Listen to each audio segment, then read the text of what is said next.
SSC 26-এর ভাইয়ারা, কি অবস্থা তোমাদের? তো ভাইয়ারা, আজকে কোনো কাটসাট নেই, কোনো ইন্ট্রো নেই, আজকে সরাসরি তোমাদেরকে নিয়ে আমি ভিডিওতে চলে আসলাম। তো দেখো, আজকে তোমাদেরকে যে বিষয়টা জানাবো সেটা হচ্ছে ইংরেজি প্রথম পত্রে তোমরা কিভাবে হচ্ছে 90+ নাম্বার পাবে বা জিপিএ 5 পাবে। দেখো, আমি আজকে কোনো ইন্ট্রো বা কোনো কাটসাট ছাড়া কেন আসলাম, কারণ ভাই আজকের টপিকটা খুব ইম্পর্টেন্ট। আজকে আমি একটা জিনিস যেটা জানলাম বা যে জিনিসটা আমার কাছে একটু ওয়ার্ড লাগলো বা একটু মনে হলো যে আসলে এই জিনিসটা নিয়ে তোমরা অনেক প্যারা খাবা। তো এই জন্যই আসলে আর কি আজকে ভিডিওটা এত তাড়াতাড়ি শুরু করা। তো দেখো, তোমাদের ইংরেজি প্রথম পত্রে যে জিনিসগুলো আসবে সেটা হচ্ছে সিন প্যাসেজ থেকে আসবে হচ্ছে MCQ, question answer, gap filling. Unseen passage থেকে আসবে হচ্ছে information transfer, summary, matching, rearrange. এবং তোমাদেরকে সবচেয়ে যে দুইটা জিনিস প্যারা দেবে সেটা হচ্ছে ভাইয়া answering question from poem, answering question from story. ভাইয়া, এই দুইটা জিনিসে তোমাদেরকে যে কি লেভেলের প্যারা দেবে এটা শুধু আমি বুঝতে পারছি। দেখো, কেন বলছি এটা এই দুইটা জিনিস তোমাদেরকে প্যারা দেবে, কারণ তোমাদের এখানে যা যা জিনিস আছে, অর্থাৎ তোমাদের হচ্ছে আমরা এসএসসি 25 আমরা যারা পরীক্ষা দিয়েছি বা তার আগের ব্যাচে যারা পরীক্ষা দিয়েছে, তাদের কিন্তু ইংরেজি প্রথম পত্রে A+ পাওয়া খুবই সোজা ভাই, কেউ পড়ে নাই। লাস্ট মোমেন্টে এসে সবাই মানে অল্প, মানে পরীক্ষার আগের দিন রাতে পড়েও সবাই 90-95 করে পেয়ে গেছে, মানে এমন একটা অবস্থা। কারণ কি? কারণ বিগত বছরের বোর্ডগুলো জাস্ট করে গেলে আর একটু যদি সে প্যারাগ্রাফ বা কম্পোজিশন এবং সামারি, গ্যাপ, তারপরে হচ্ছে ওই যে পাই চার্ট এগুলা করে যাইতো, সে A+ পেয়ে যাইতো আরামসে। বাট তোমাদের পাই চার্টও নেই, তারপরে হচ্ছে প্যারাগ্রাফও নেই, তো তোমাদের যে জিনিসগুলো আছে এবং তার মধ্যে থেকে তোমাদের 20 মার্কস এই যে এইখানে পোয়েম থেকে এবং স্টোরি থেকে দিয়ে দিছে।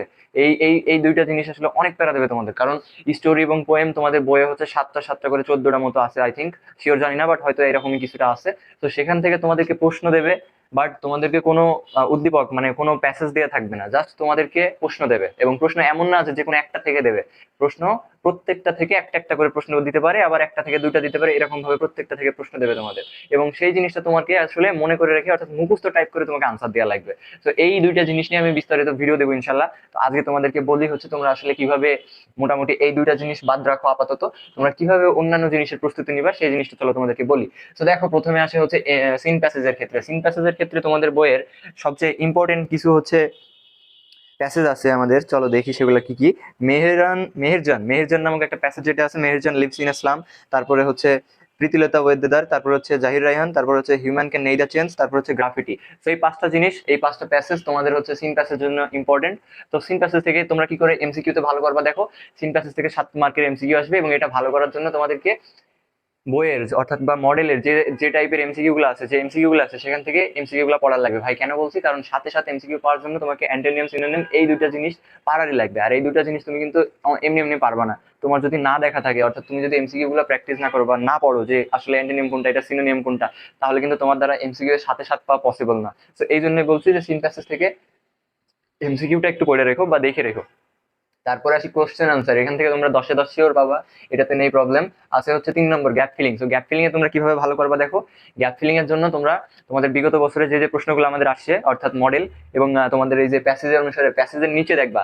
আমি আসলে গত বছর দেখো বেশি কিছু পড়িনি, এই যে গ্যাপ ফিলিং আমি জাস্ট মডেল গাইডের যে মডেল আছে, ওই মডেলে যে এই যে সিন প্যাসেজ আছে, সিন প্যাসেজের যে মডেলটা থাকে, ওই সিন প্যাসেজের নিচে দেখবা 3 নম্বরের যে কোশ্চেনটা দেওয়া থাকে, ওখানে এক্সট্রা 2-3টা কোশ্চেন আরো দেওয়া থাকে, অর্থাৎ একটা নর্মালি 3 নম্বর দেওয়া থাকে এবং তার নিচে আরো এক্সট্রা 2-3টা দেওয়া থাকে। তো তোমরা প্রত্যেকটা সিন প্যাসেজের ওই এক্সট্রা 2-3টা সহ এগুলো পড়ে যাবা, তাহলে দেখবা 100% কমন চলে আসবে এখান থেকে গ্যাপ ফিলিং থেকে। তো কি, গ্যাপ ফিলিং করার জন্য ওখান থেকে প্র্যাকটিস করতে হবে, বোর্ড থেকে প্র্যাকটিস করতে হবে। তারপর দেখো আনসিন প্যাসেজ থেকে, এখান থেকে কি কি আছে, ইনফো ট্রান্সফার, এখান থেকে ওই জায়গা থেকে জাস্ট ইনফোটা ট্রান্সফার করে, এটা খুবই ইজি, এটা তোমরা সবাই পারবা। তারপর আসে হচ্ছে সামারি। তো সামারি জিনিসটা আসলে কি? সবাই জানো যে ওই প্যাসেজ থেকে মেইন মূল ভাবটা তোমাদের হচ্ছে 4-5 লাইনের মধ্যে লিখতে হয়। সামারির হচ্ছে ফরম্যাট আছে, তোমরা যদি চাও আমি সামারির ফরম্যাট নিয়ে ভিডিও বানাতে পারবো 3 মিনিট 4 মিনিটের, ইজিলি তোমরা এখানে সামারিতে ফুল মার্কস পাবা, 10-এ 10 পাবা। তো তারপরে দেখো আছে হচ্ছে ম্যাচিং। তো ম্যাচিংও তোমরা পেয়ে যাবে। ম্যাচিং ভালো করার জন্য কি করতে হবে, পূর্বের বোর্ডগুলো সলভ করতে হবে, অর্থাৎ তোমাদের যে যে মডেলগুলো আছে, তোমাদের কাছে যে মডেল বুক আছে, হয় নবদূত না হয় হচ্ছে অ্যাডভান্স, এখান থেকে তোমরা বিগত বছরে যে যেগুলো আসছে সেগুলো হচ্ছে ম্যাচিং গুলো করার ট্রাই করো। তারপরে আছে দেখো রিয়ারেঞ্জ। রিয়ারেঞ্জ ভাইয়া দেখো কেমন আসে।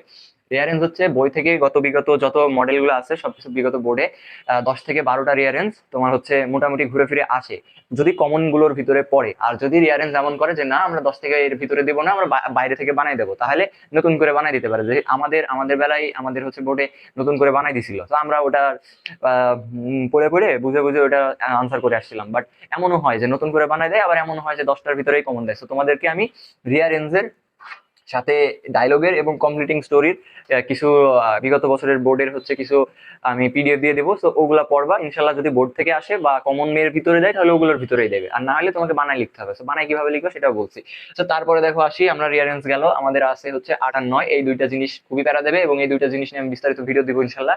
তো এই দুইটা জিনিস আপাতত তোমরা অফ রাখো, বাকিগুলো দেখো। কমপ্লিটিং স্টোরি, কমপ্লিটিং স্টোরি হচ্ছে যেটা বললাম আমি, পিডিএফ এ হচ্ছে কমেন্ট বক্সে থাকবে। তো সেখানে মেন কিছু কমপ্লিটিং স্টোরির নাম বলে দেবো যে এগুলো পড়বা। তো সেগুলো কিভাবে পড়বা দেখো, সব তো আর তুমি মুখস্থ করতে পারো না। তোমাকে কমপ্লিটিং স্টোরি কি করার লাগবে, কমপ্লিটিং স্টোরি তুমি রিডিং পড়বা, অর্থাৎ তোমার যে বইয়ের যতগুলো কমপ্লিটিং স্টোরি আছে সবগুলো তুমি পড়বা, বেশি বেশি করে পড়বা। পড়ার পরে রিডিং পড়ার পর তুমি সেটা বাংলা করার চেষ্টা করবা, অর্থাৎ নিজে নিজে সেটাকে বাংলা করবা যে এটার আসলে অর্থ কি। তো বাংলা স্টোরি তুমি তুমি ধরো হচ্ছে ওই যে কোন একটা স্টোরি জানো, লাইক ধরো সেই যে কাকের যে স্টোরিটা আছে, একটা তৃষ্ণার্ত কাক, সেই যে পানি কিভাবে তোলে হচ্ছে পাথর ফেলে ফেলে। তো এটা বাংলা স্টোরিটা যদি তুমি জানো, এটা তো ইংরেজিতে তুমি লিখে আসতে পারবা, তাই না?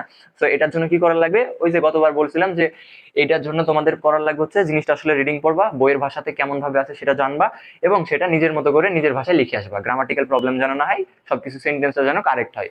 তো এই জন্য কি করতে হবে, বেশি বেশি করে রিডিং করতে হবে এবং অর্থ বুঝে। তারপর হচ্ছে ডায়লগ, ডায়লগ তো ভাই সবচেয়ে ইজি।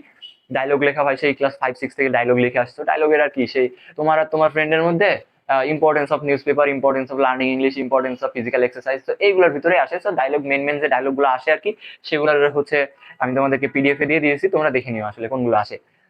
তো এই ছিল হচ্ছে আমাদের মোটামুটি ইংলিশ ফার্স্ট পেপারের একটা গাইডলাইন। তো দেখো এবার আমি তোমাদেরকে বলি তোমরা কখন কিভাবে শুরু করবা। তোমরা এখন বাসায় আসছো, বাসাতে তোমরা খাওয়া দাওয়া করে বিকাল থেকে শুরু করো। বিকাল থেকে শুরু করো হচ্ছে তোমরা সিন প্যাসেজের এমসিকিউ, তারপরে হচ্ছে এই কোশ্চেন, এই গ্যাপ ফিলিং, এই জিনিসগুলো তোমরা সুন্দরভাবে সেরে ফেলো।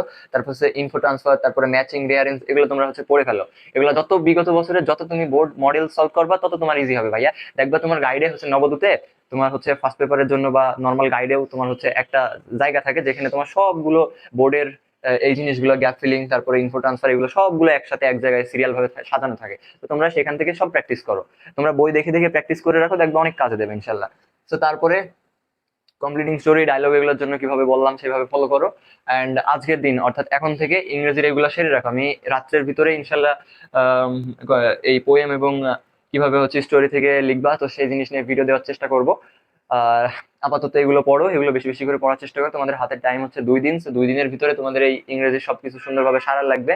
তো মেইন ফোকাস কি থাকবে, মেইন ফোকাস থাকবে বোর্ড সলভ করো এবং তার সাথে সাথে মডেলগুলো করো এবং মডেলের যে জায়গায় একসাথে সবকিছু আছে ওগুলো প্র্যাকটিস করো। সেইভাবে করতে করতে দেখবে তোমার ইনশাল্লাহ হয়ে যাবে ইংরেজিতে। মোটামুটি বাকি সবকিছুতে তুমি ভালো করতে পারবা, বাট তোমার এখানে প্যারা আসবে এই দুইটা জিনিসে। তো এই দুইটা জিনিসে তোমাকে মেইন ফোকাস দেওয়ার লাগবে। তো এই দুইটা জিনিস কিভাবে পড়বা তার জন্য বিস্তারিত ভিডিও আমি আনবো ইনশাল্লাহ। তো আপাতত এগুলো ভালোভাবে পড়ো এবং ভাইয়া চ্যানেলটা সাবস্ক্রাইব করে রাখো। আমি নেক্সটে আরো ভালো ভালো ইনশাল্লাহ অনেক ভিডিও আনবো তোমাদের জন্য। আল্লাহ হাফেজ।